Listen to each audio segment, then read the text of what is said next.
इतिहासाचें पयलें पुस्तक. नेथन प्रवाद्याचें भाकीत. चॅप्टर 17. एकदां दावीद आपल्या घरा रावूंक लागल्या उपरांत दाविदान नेथन प्रवाद्याक म्हणलें, पळय, देवदार रुखाच्या लांकडान बांदलेल्या घरांत हांव जियेतां, पूण सर्वेस्पराच्या कराराची आगपेट एका तोंबूंत रावता. नेथनान राजाक असो जबाब दिलो, चल वच आनी तुज्या मनांत आसा तें सगळें कर, कित्याक सर्वेस्पर तुजे सवें आसा. तेच राती सर्वेस्पराचें उतर नेथनाक आयलें. वच आनी म्हज्या सेवकाक दाविदाक सांग, सर्वेस्पर अशें म्हणटा, म्हाका रावूंक तुवें घर बांदचो न्हय.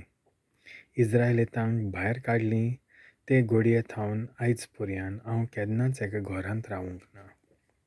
पूण तोंबूच्या तोंबू मदें हांवूय एका तोंबूंत रावलां. आख्खे इस्रायल पोरचे बरोबर सगळे कडेन हांव भोंवत आसलों तेन्ना म्हजे पोरचे गवळ्यां परी चलोवंक हांवें फुडारी नेमलोले तांकां केन्ना तरी हांवें म्हणलां जायत, देवदार रुखाचें घर तुमी म्हाका कित्याक बांदूंक ना? आतां म्हज्या सेवका दाविदाक तुवें सांगचें आसा तें हें, दलबारांचो सर्वेस्पर अशें म्हणटा, शेळ्यां फाटल्यान वचून तूं तांकां चरयतालो, थंयचो हांवें तुका इस्रायल म्हजे पोरजेचो फुडारी करूंक आपोवन हाडलो. आनी तूं वेताय थंयसर हांव वेतालों, आनी तुज्या दोळ्या मुखार तुज्या दुस्मानांक हांवें नपयत केले, आनी प्रेतुमेच्या व्हडांतले व्हडांक फावो जाल्लो मान हांवें तुका दिलो. इस्रायल म्हजे पोरजेक हांव एक गांव दितलों आनी थंय ताका हांव रोयतलों, आनी ती थंय वस्ती कोत्तली आनी कोणूच तिका त्रास दिवचो ना.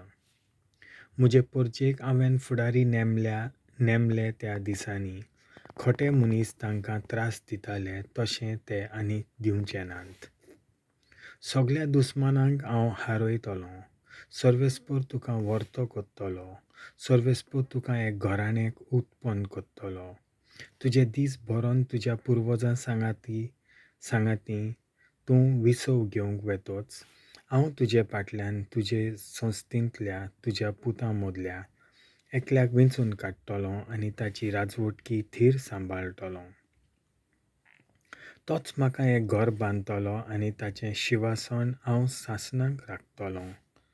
हांव ताचो बापूय जातलों आनी तो जातलो म्हजो पूत. तुजे आदल्या राजा वयलें हांवें म्हजें बळेपण काडलें, तशें ताचे वयलें हांव केन्नाच काडचो ना. हांव ताका म्हज्या घरांत आनी म्हज्या राज्यांत थीर सांबाळटलों आनी ताचें शिवासन सासणाक तोखता तशें कोत्तलों.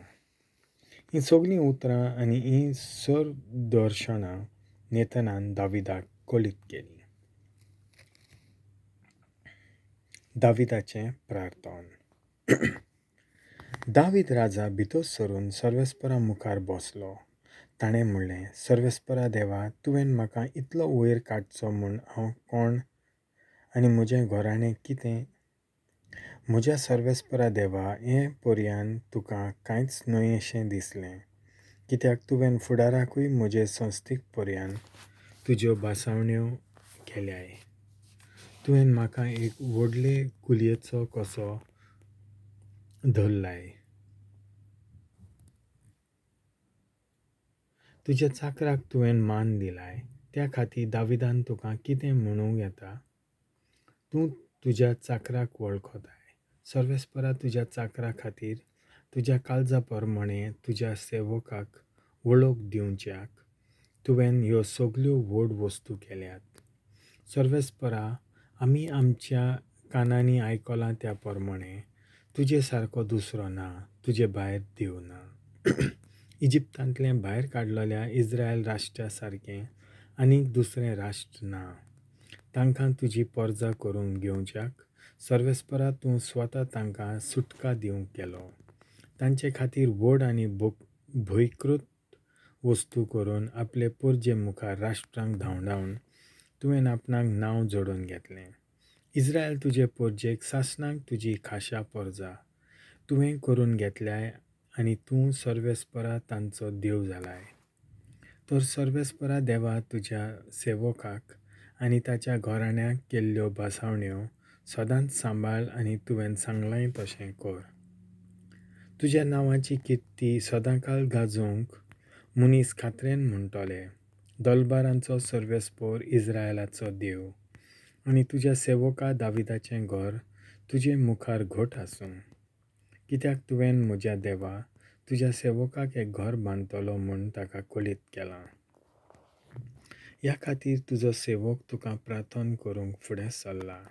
म्हज्या सर्वेस्परा देवा, तूं खरो देव आनी तुजीं उतरां खरीं आनी ह्यो बऱ्यो वस्तू तुज्या सेवकाक तुवें भासायल्याय.